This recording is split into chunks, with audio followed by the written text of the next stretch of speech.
Pause littéraire sur RCN. Les livres, les auteurs, avec Jean-Jacques Bitton. Bonjour, notre invité est Jérôme Palazzolo, c'est un médecin psychiatre libéral à Nice. Il est co-auteur avec Axel Sola, qui est champion de France de boxe taille 2016, champion d'Europe de MMA 2018 et 2 fois vice-champion du monde de MMA 2017 et 2018. Auteur d'un livre qui s'intitule « Gérer les conflits et l'agressivité au quotidien ». Et c'est un livre qui est paru aux éditions Josette Lyon. Docteur Jérôme Palazzolo, bonjour. Bonjour. Alors, comment est né ce livre? Et parlez-moi un petit peu de votre rencontre avec ce champion de boxe taille, Axel Sola. Eh bien, l'idée est partie d'un constat simple, c'est-à-dire qu'on retrouve de plus en plus de problématiques au niveau de notre société, de gestion de l'agressivité, de gestion parfois de conflits, voire de gestion d'agression.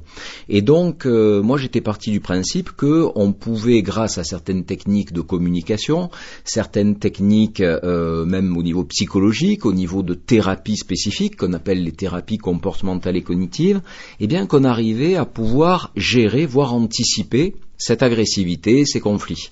Et donc, Axel Sola, que je connaissais depuis un bon moment, on a essayé d'échanger ensemble, justement, pour essayer de développer ce livre en 2 parties. Une première partie plutôt sur l'aspect gestion psychologique du conflit, et une deuxième partie, si ces techniques-là ne fonctionnent pas, qu'est-ce qu'on peut faire au niveau physique pour arriver à gérer une agression, bien sûr sans être dans une dynamique de combat ni quoi que ce soit, mais quelques gestes simples d'autodéfense pour permettre au lecteur de se sortir d'un mauvais pas.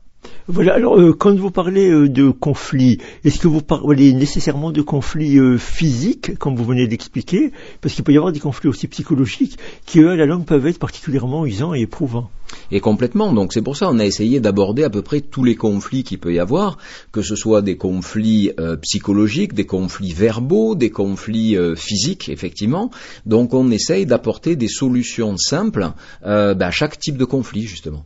Voilà. Alors, est-ce que vous pourriez peut-être nous donner des exemples de types de conflits? Ça nous permettra de voir les choses avec un peu plus de précision.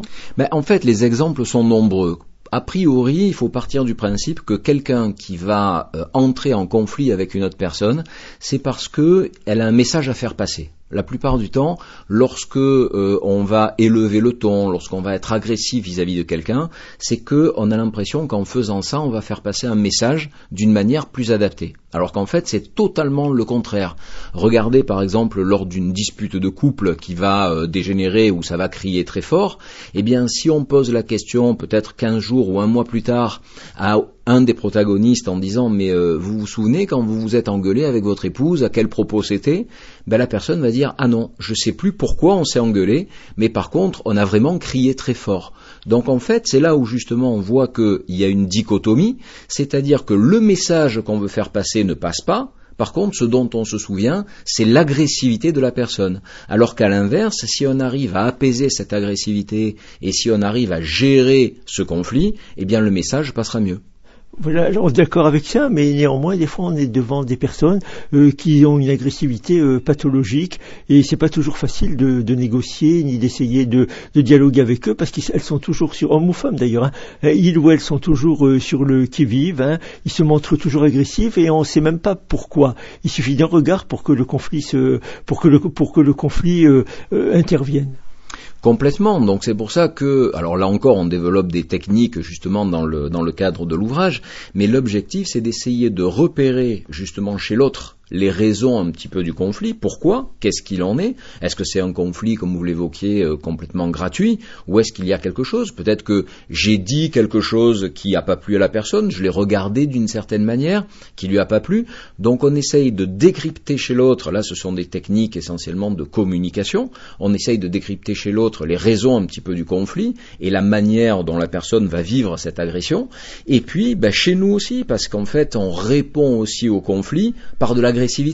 Si on a affaire à quelqu'un qui s'énerve, on a tendance à s'énerver aussi. Donc c'est pour ça que c'est important d'être vigilant par rapport aux différentes thématiques de communication.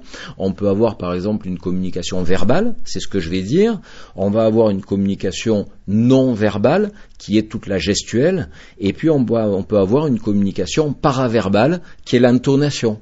Eh ben, l'objectif, c'est d'essayer d'être vigilant par rapport à ces différents canaux de communication et apporter des techniques simples pour essayer de gérer cette agressivité avant que le conflit ne dégénère. Voilà. Alors, quels sont un petit peu, qu'est-ce que vous nous proposez comme solution, d'abord sur le plan psychologique, après on verra sur le plan physique. Alors sur l'aspect psychologique, comme on l'évoquait, il y a déjà toute une dynamique d'observation chez l'autre.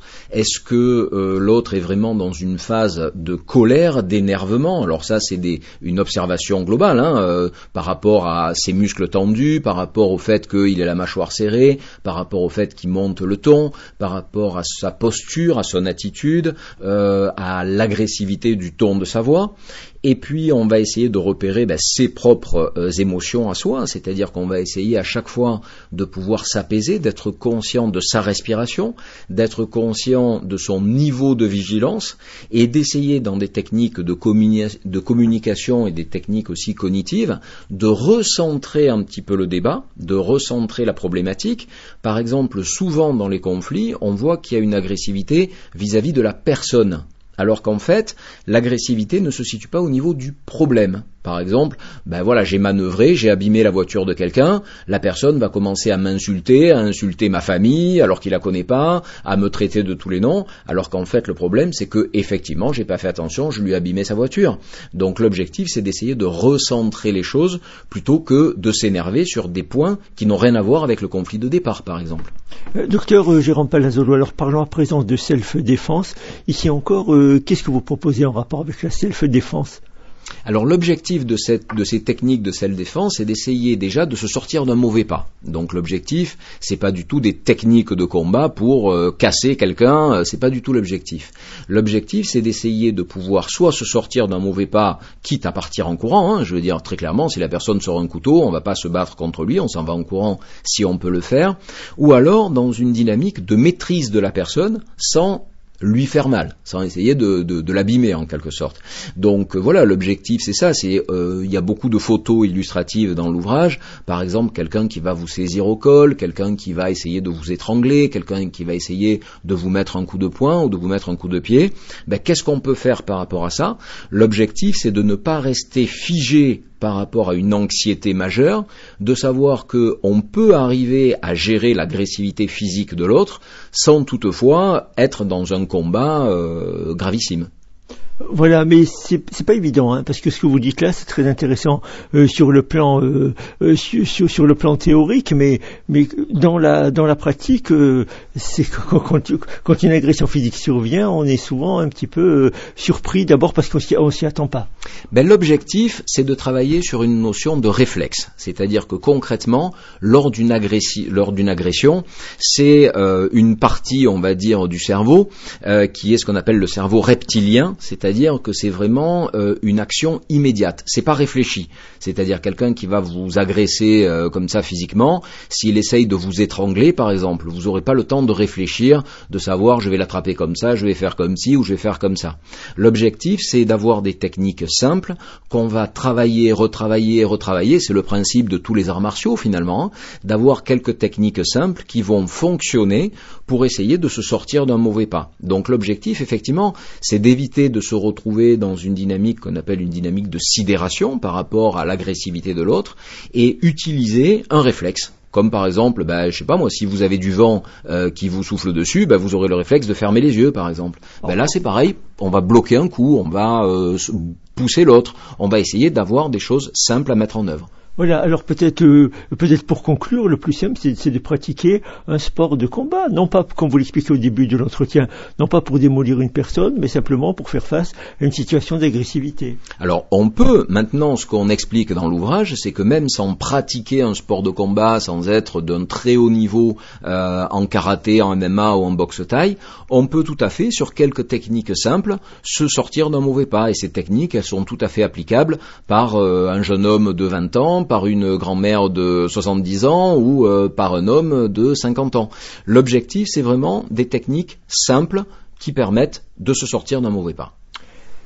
Docteur Jérôme Palazzolo, donc je crois qu'on va laisser nos auditeurs et auditrices intéressés découvrir votre livre. Donc c'est un livre que vous avez coécrit avec Axel Sola, qui lui est champion de France de boxe thaï en 2016.